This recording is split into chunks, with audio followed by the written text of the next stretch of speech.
My dear friends, today's our concept active to passive voice change करना है active से passive में। ये लास्ट वीडियो में, पिछले कई वीडियो में मैं स्पीकर रूल्स चेंजिंग के लिए बता रहा हूँ कि चेंज इनटू पैसिव वॉइस। ये पार्ट 5 है। तो जो हमारा आज का कॉन्सेप्ट है कि यदि हमारा जो एक्टिव वॉइस है तो वॉइस अगर पास्ट कंटिन्यूअस टेंस में होगा तो पास्ट कंटिन्यूअस के एक्टिव वॉइस को पैसिव वॉइस में हम कैसे चेंज करेंगे, उसके क्या रूल्स हैं। वास्तव में ये जो passive voice past continuous tense का है बहुत ही सरल है। Just like present continuous tense. Present continuous tense में is, am, are helping verb और इंग फॉर्म के लिए मैंने बताया था लास्ट वीडियो में कि इंग फॉर्म को जब हम एक्टिव से पैसिव में चेंज करेंगे तो वहां पर हम पैसिव में वर्ब 3 जो third form of the verb है उससे पहले हम बीइंग लगाएंगे। मैं लास्ट वीडियो में भी मैंने बताया है कि बीइंग इसलिए लगाया जाता है कि ये जब बीइंग और वर्ब की तीसरी अवस्था मेन वर्ब में लगाई जाएगी तो ये साबित करता है, ये प्रूव करता है कि ये कंटिन्यूअस टेंस की है। तो जब हम पैसिव वॉइस से एक्टिव वॉइस में चेंज करेंगे तो इजिली हम समझ सकते हैं कि ये पास्ट कंटिन्यूअस टेंस है अथवा प्रेजेंट कंटिन्यूअस है। ये कंटिन्यूअस इंग फॉर्म का है। बी मीन्स वर्ब और उसी में आईएनजी जोड़ देना माने वर्ब का पहली अवस्था। तो ये कब होती है? कंटिन्यूअस टेंस में होती है। तो ये बहुत इजीली है, आप अच्छे से समझ सकते हैं क्योंकि आप प्रेजेंट कंटिन्यूअस का पैसिव वॉइस बनाने का रूल्स जान चुके हैं, समझ चुके हैं। आइए देखते हैं कि अगर ये पास्ट कंटिन्यूअस टेंस में एक्टिव वॉइस है तो उसके लिए क्या स्ट्रक्चर है। एक्टिव वॉइस के लिए आपका सब्जेक्ट और वाज वर्ब हेल्पिंग वर्ब हो जाएगी और वर्ब की फर्स्ट फॉर्म के अंत में आईएनजी लग जाएगा। ये हमारा स्ट्रक्चर है, ऑब्जेक्ट और अदर्स। तो ये हमारा एक्टिव वॉइस है, इसका स्ट्रक्चर यही है कि was verb present continuous tense में is, am, are helping verb थी और पास्ट कंटिन्यूअस में वाज वर्ब होगी। अभी ध्यान दीजिए कि वाज वर्ब मैंने पैसिव वॉइस बनाने के लिए लास्ट वीडियो में पास्ट इंडिफिनिट टेंस में मैंने दिया था, लेकिन वो पास्ट इंडिफिनिट में सिर्फ वाज वर्ब लगेगी और पास्ट कंटिन्यूअस टेंस में वाज वर्ब के बाद बीइंग लग जाएगा। तो जब बीइंग लग जाएगा तो जब भी बीइंग और वर्ब 3 रहेगा तो ये प्रूव करता है, ये पहचान है, कहीं भी अगर ऐसा सेंटेंस मिलता है तो ये पैसिव वॉइस ही है। तो ये स्ट्रक्चर आपका रहा। जैसे यहाँ mister Gopal was teaching English, mister Gopal was teaching English, तो ये हो गया मिस्टर गोपाल आपको अंग्रेजी पढ़ा रहे थे। अब पैसिव वॉइस इसका क्या स्ट्रक्चर है उसको देखिए। एक्टिव वॉइस के ऑब्जेक्ट को हम सर्वप्रथम रखते हैं। फर्स्ट ऑफ ऑल यही रूल है, आप समझ गए होंगे। हेल्पिंग वर्ब वाज वर्ब रखेंगे और बीइंग लगाएंगे B3 और जो एक्टिव वॉइस का सब्जेक्ट है इसको यहाँ रख लेंगे, उससे पहले बाई लगाएंगे, अदर्स करेंगे। यहाँ एग्जाम्पल हमने दिया mister Gopal was teaching English और इसका ऑब्जेक्ट क्या है? इंग्लिश। इंग्लिश को ऑब्जेक्ट जब किया तो इंग्लिश सिंगुलर नंबर है इसलिए वाज हेल्पिंग लगा दिया, हेल्पिंग वर्ब और इसके बाद बीइंग लगाया। टीचिंग, टीच का थर्ड फॉर्म क्या होगा? टॉट, टॉट लग गया और ये मिस्टर गोपाल आपका सब्जेक्ट था, इसे हम ऑब्जेक्ट बनाएंगे, इससे पहले बाई लगाएंगे। हिंदी में इसका अर्थ देखिए, मिस्टर गोपाल आपको अंग्रेजी पढ़ा रहे थे तो पैसिव वॉइस में क्या देखना है आपको? English was being taught, English पढ़ाई जा रही थी द्वारा मिस्टर गोपाल, गोपाल के द्वारा अंग्रेजी पढ़ाई जा रही थी। लेकिन ऐसा नहीं बोलना है, बोलना क्या है? हम यहाँ ऑब्जेक्ट पर फोकस डालेंगे। तो अंग्रेजी पढ़ाई जा रही थी द्वारा गोपाल के। इसी प्रकार से नेक्स्ट एग्जाम्पल है they were they were singing a song. They were singing a song. अब आपको यहाँ ऑब्जेक्ट देखना है कि ऑब्जेक्ट है क्या।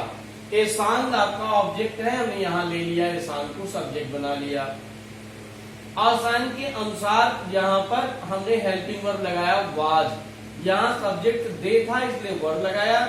यहाँ सब्जेक्ट, अब आपका ऑब्जेक्ट जो है यहाँ सब्जेक्ट का फंक्शन कर रहा है ना, तो जब ये सब्जेक्ट आपका सिंगुलर नंबर में है तो हेल्पिंग वर्ब वाज लग गई। ठीक उसके बाद बीइंग लग जाएगा और सिंग सेंग संग वर्ब का थर्ड फॉर्म हमेशा पैसिव वॉइस में लगती है, लग गया।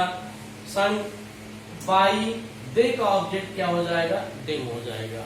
हिंदी में देखिए they were singing a song वे एक गीत गा रहे थे। पैसिव वॉइस में क्या होगा, एक गीत गाई जा रही थी उनके द्वारा।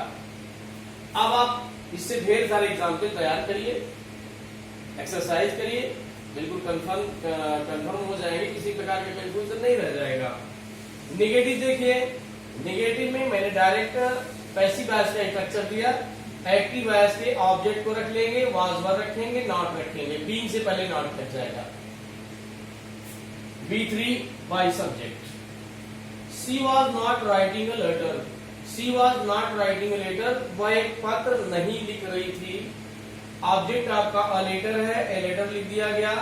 अ लेटर के बाद according to subject a letter है, हेल्पिंग वर्ब आपका वाज आएगा, इसी के बाद नॉट बीइंग, और सी का ऑब्जेक्ट वर्ब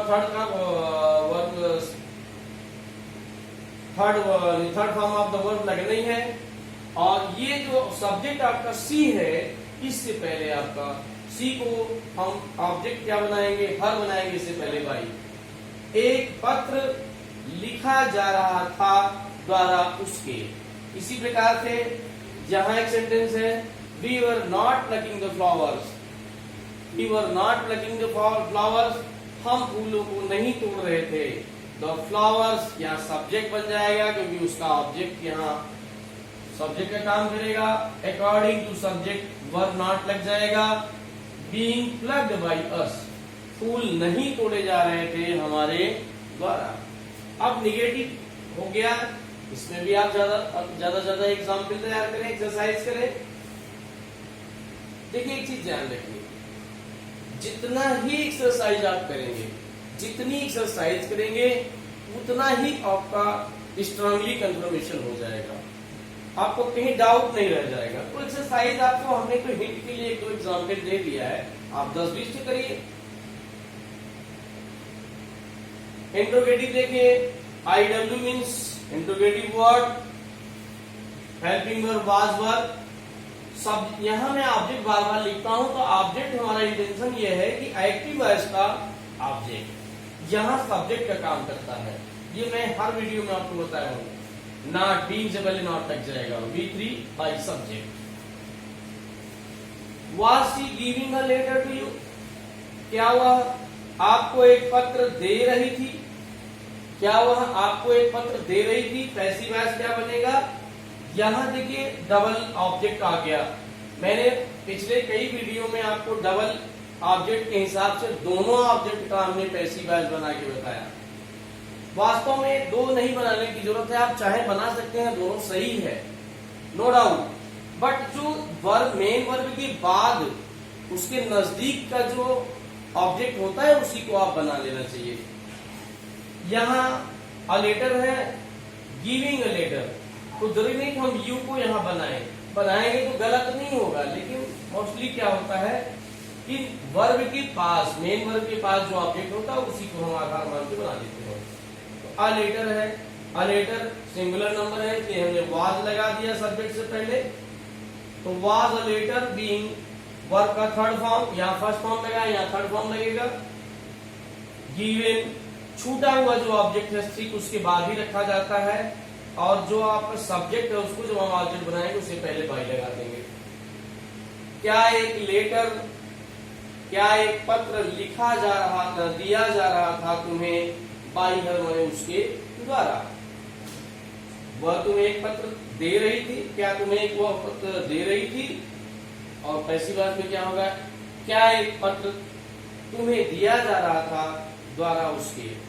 यहां आप आके देखिए, were they not playing football, क्या वे फुटबॉल नहीं खेल रहे थे।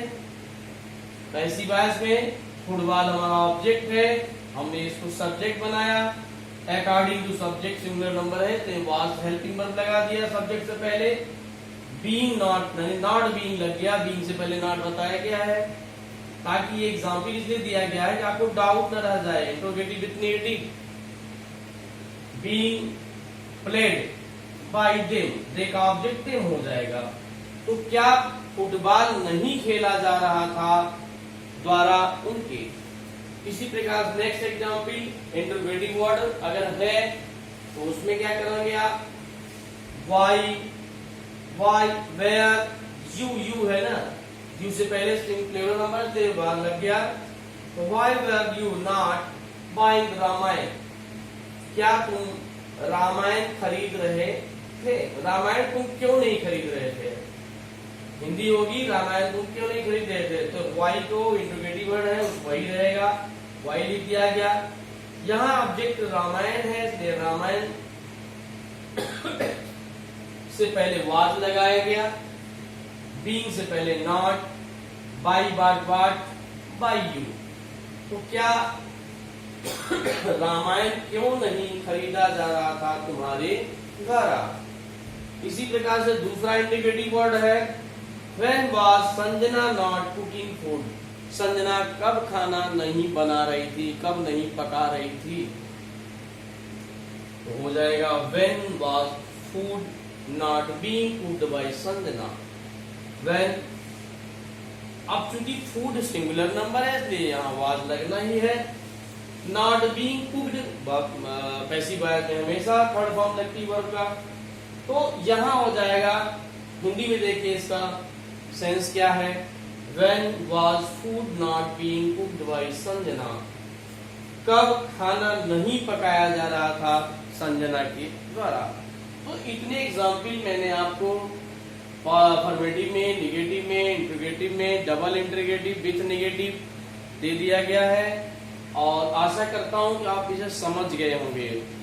लेकिन मेरी एक रिक्वेस्ट है कि ज्यादा एक्सरसाइज करें आप, ताकि आपको कहीं भी कंफ्यूजन न रह जाए, डाउट न रह जाए। इसके बावजूद if you feel any problem about this topic you can comment me, I will solve your problem.